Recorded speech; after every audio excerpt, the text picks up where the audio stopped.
हार्दिक अपील। सल्यान जिल्ला त्रिवेणी गाउँपालिका 6 खारखोला टाटके पिपल निवासी मानबहादुर थापा र शारदा थापाका छोरा तथा अञ्जना केसी थापाका पति श्री युवराज थापा 3 वर्ष अगाडि रोजगारीको सिलसिलामा संयुक्त अरब इमिरेट्स दुबईमा होटल सेक्युरिटी गार्डको रूपमा कार्यरत हुनुभएको थियो। कार्यस्थलमा रहँदा एक विदेशी पाहुना गेस्ट पौडी खेल्ने क्रममा आकस्मिक रूपमा हृदयघात भई मृत्यु भएको घटनाले युवराज थापा कानुनी झमेलामा पर्नु भएको छ।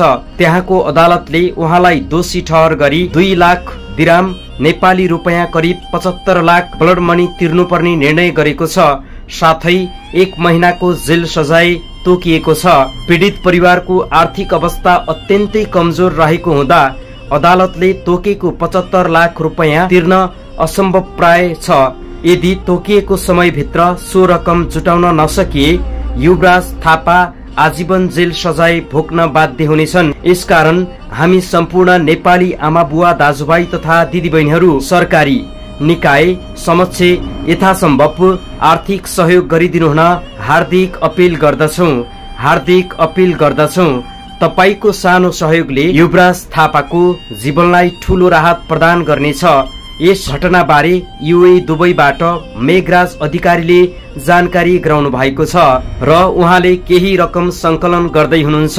सहयोगका लागि बैंक विवरण: नाम अञ्जना केसी थापा, खाता number 040 23 0 18 42 0 040 23 0 18 42 0। Lakshmi sunrise bank limited. Mobile number 98 13 12 65 15 98 13 12 65 15। सहयोग नै मानवता हो।